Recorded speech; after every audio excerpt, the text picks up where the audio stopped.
Isso aí. Vamos dar uma olhada em umas questõezinhas do vestibular para ajudar vocês a caminho que vocês têm aí para a genética. Primeira questão que a gente vai ver é uma questão da FUVEST.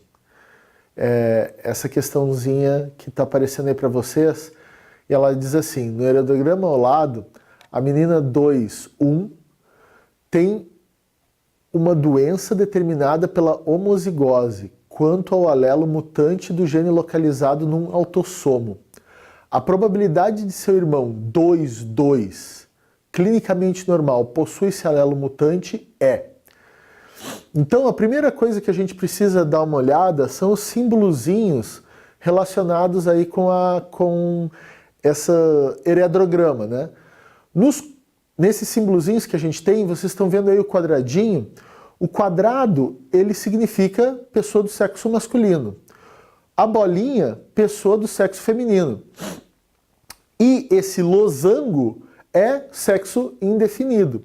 Então vocês vejam que a biologia já desde 1917 já contribuía para a questão da igualdade de sexo. As pessoas podem escolher ter um sexo, ter outro, não ter nenhum, não tem problema nenhum.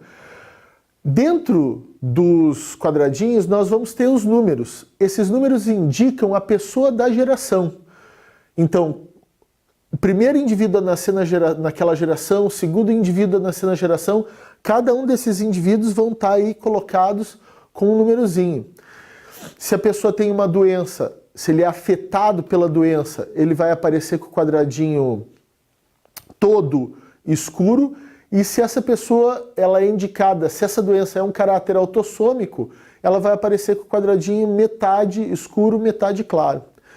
Quando dois quadradinhos estão ligados por um único fiozinho ali, por uma única linha, isso quer dizer que esses indivíduos estão unidos. Normalmente está dito casamento, né? Mas não necessariamente tem casamento. Nós podemos ter dois indivíduos casados que não tenham tido filhos e geneticamente isso não é considerado um casamento, não é considerado importante.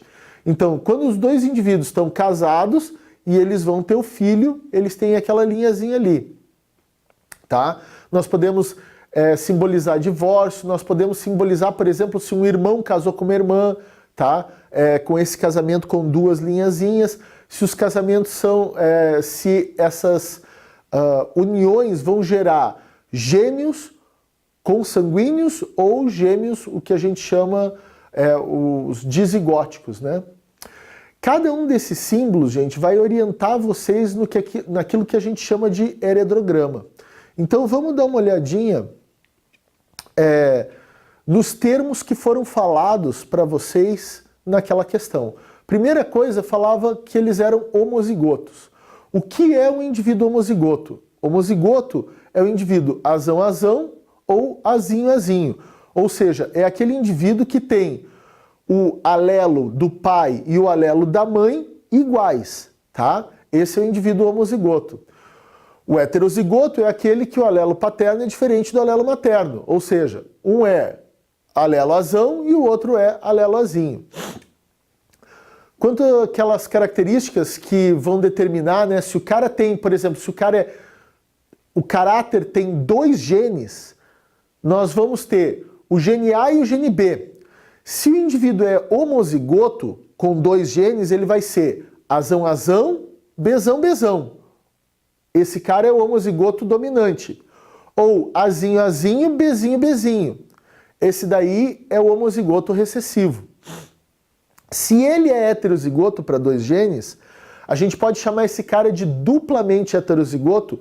Existem questões que usam o termo híbrido. Esse cara vai ser azão-azinho, bezão-bezinho, tá?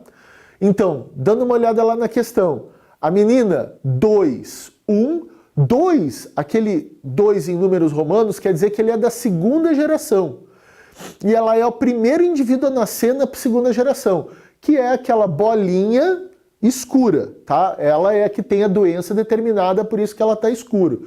Ela tem uma doença determinada por homozigose quanto a um alelo mutante de um gene autossômico. Então, essa menina, ela tem homozigose, que ela dizer, ela tem os dois alelos iguais. Autossômico quer dizer, não, esses alelos não estão relacionados a um cromossomo sexual, tá? Então, tá dizendo que a menina é azinho, azinho, tá? Se a menina é azinho, azinho, um azinho veio da mãe e um azinho veio do pai.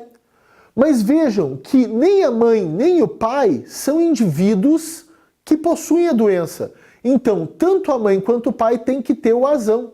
A mãe é azão, azinho e o pai é azão, azinho, tá? Então, a menina ter homozigose autossômica indica que ela é azinho, azinho. E isso indica para nós que o pai é azão, azinho e a mãe é azão, azinho, tá? Então, tudo isso na pergunta foi para a gente descobrir que os pais são azão, azinho, os dois pais.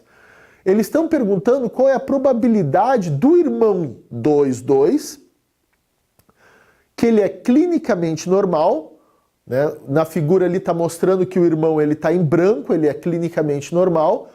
Qual é a probabilidade desse irmão possuir o alelo mutante? Qual é o alelo mutante? É o azinho. Então, vamos ver como que pode isso acontecer. O pai, ele vai ter dois gametas, o gametazão e o gametazinho. A mãe vai formar dois gametas, o gametazão e o gametazinho. E como é que esses gametas vão se combinar? Vão ter os filhos azão, azão, azão, azinho, azinho, azão e azinho, azinho.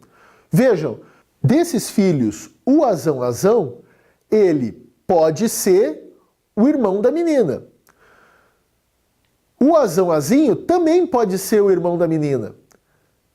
E o azinho, azão também pode ser o irmão da menina. O azinho, azinho não pode ser o irmão da menina. Por quê? Porque o azinho, azinho tem a característica, tem a doença. E vocês estão vendo que o indivíduo 2,2, ele é clinicamente normal. Então, o azinho, azinho não pode ser.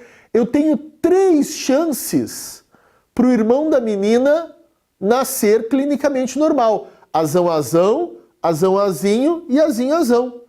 Agora, ele tem que ter o alelo mutante. Quais são os que têm o alelo mutante? Só o azão, azinho e o azinho, azão. Então, a resposta dessa questão é 2 chances em 3 dele ser clinicamente normal e de ele ter o alelo mutante.